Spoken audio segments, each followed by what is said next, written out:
अस्ट्रेलियाको राजधानी क्यानबेरामा यही मार्च 22 तारिकका दिन हुने नेपाल फेस्टिभल क्यानबेराको सम्पूर्ण तयारी पूरा भएको छ। नेपाल फेस्टिभलको पूर्व तयारीहरू अतिथि सहभागी निमन्त्रण हल व्यवस्थापन साउन्ड सिस्टम लगायतको सम्पूर्ण तयारी पूरा भएको गैरावासीय नेपाली संघ एनआरएनए एसीसी एसीटीले जनाएको छ। नेपाल फेस्टिभल क्यानबेरा स्थित स्टेज 88 कमनवेल्थ पार्कमा आयोजना गरिनेछ। फेस्टिभलमा नेपाली परम्परा झाँकी, कुमारी रथ यात्रा, नेपाल हाउस, पञ्चेबाजाको धुन सहितको भव्य परेडको आयोजना गरिनेछ।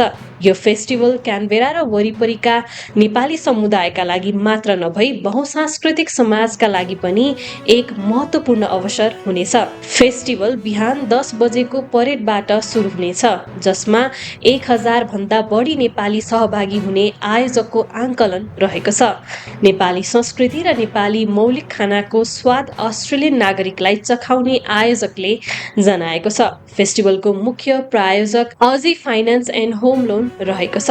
कार्यक्रममा चर्चित नेपाली ब्यान्ड कन्दराको प्रस्तुति र प्रख्यात गायक शिव परियार, गायिका समीक्षा अधिकारी लगायत क्यानबेरामा रहेका स्थानीय कलाकारहरूको पनि प्रस्तुति रहने बताइएको छ। त्यसैगरी बालबालिकाका लागि विशेष खेल्ने स्थानको व्यवस्था गरिनेछ, जसले कार्यक्रमलाई पारिवारिक माहौलमा रमाउन सहज बनाउने बुझिएको छ।